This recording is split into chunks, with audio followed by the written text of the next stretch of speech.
YCP June 9న Jaganmohan Reddy మళ్ళీ ప్రమాణ స్వీకారం చేస్తారని చెప్పి ప్రకటన చేశారు. వైజాగ్‌లో ఏర్పాట్లు కూడా చాలా హడావిడిగా జరిగిపోతున్నాయి. కూటమి కూడా దాదాపుగా ఆ స్థాయిలో ప్రకటించకపోయినప్పటికి కూడా కాన్ఫిడెన్స్‌నే చేస్తోంది.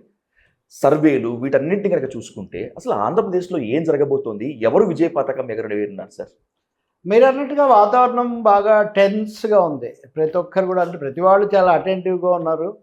ఆ పార్టీలు వాటి నాయకులు కూడా టెన్స్‌గా ఉన్నారు. పైకి మేమే వచ్చేస్తాము 150+, 140+ అని చెప్తున్నప్పటికీ కూడా నేనైతే వాస్తవంగా మీకు తెలుసు జోస్యాలు ఇవన్నీ చెప్పేది పెద్ద ఆసక్తి లేదు. ఇప్పుడు ఎన్నికలు అయిపోయిన తర్వాత ఎన్నికల్లో ఏంటి అనేది తప్ప. కానీ వైసీపీ ఎందుకు విశాఖపట్నంలో హోటళ్ళు బుక్ చేయడము, హాళ్ళు బుక్ చేయడం ఇవన్నీ కూడా చేసి అంటే ప్రమాణ స్వీకారమే తరువాయి అనేది ఎందుకు వాళ్ళు అంతగా చేస్తున్నారంటే బహుశా అది ఒకటి వాళ్ళకున్న నమ్మకం కావచ్చు. రెండోది ఇతరులకు కూడా అలాంటి నమ్మకం కలిగించాలనేటటువంటి ప్రయత్నం కూడా కావచ్చు. 9వ తారీఖు అన్నారు, 4వ తారీఖు ఫలితాలు వస్తాయి, మధ్యలో 4-5 రోజులు ఉంటాయి కాబట్టి they can take care of things after the results. కాబట్టి అదేమీ అంత బిగ్ డీల్ అని నేను అనుకోవట్లేదు. అప్పుడు సమయం చాలదు కాబట్టి వాళ్ళు ఏమైనా చేస్తున్నారేమో. కానీ వైసీపీ వర్గాలు అలాగే ఐపాక్‌తో సంబంధించిన వాళ్ళు వాళ్ళందరూ చెప్పడం అయితే చాలా కాన్ఫిడెంట్‌గా ఉన్నారు.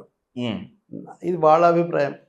Be clear about that. So ఇప్పుడు జగన్ 150కి పైన వస్తాయి, గతసారి కంటే ఎక్కువ వస్తాయి అన్నారు అంటే ఈయన ఏదో ఊకదంపుడు. లేకపోతే వాళ్ళకి ఈయన చెప్పడం ఏంటి, వాళ్ళు ఈయనకు చెప్పాలి కదా, ఇలాంటి కామెంట్స్ కొన్ని బయట వినపడ్డాయి.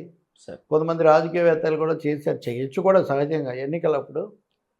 కానీ ఆ వర్గాలు చెప్పేది ఏంటంటే జగన్కు వాళ్ళే చెప్పారు. వాళ్ళు చెప్పిన దానికంటే ఈయన కొంచెం తగ్గించే చెప్పాడు. వాస్తవానికి జనరల్గా చెప్పి వదిలేశాడు. వాళ్ళైతే మటుకు చాలా ఎక్కువగా వస్తాయనే నమ్మకంతో ఉన్నారు అనే అభిప్రాయం మనకు వస్తుంది వాస్తవంగా.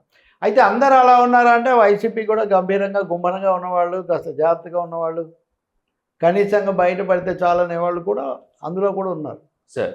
కానీ అధికార వర్గాలు, అధికార పీఠానికి దగ్గరగా ఉన్నవాళ్ళు నమ్మకం వాళ్ళు మటుకు చాలా సుప్రీం కాన్ఫిడెన్స్తో ఉన్నారు.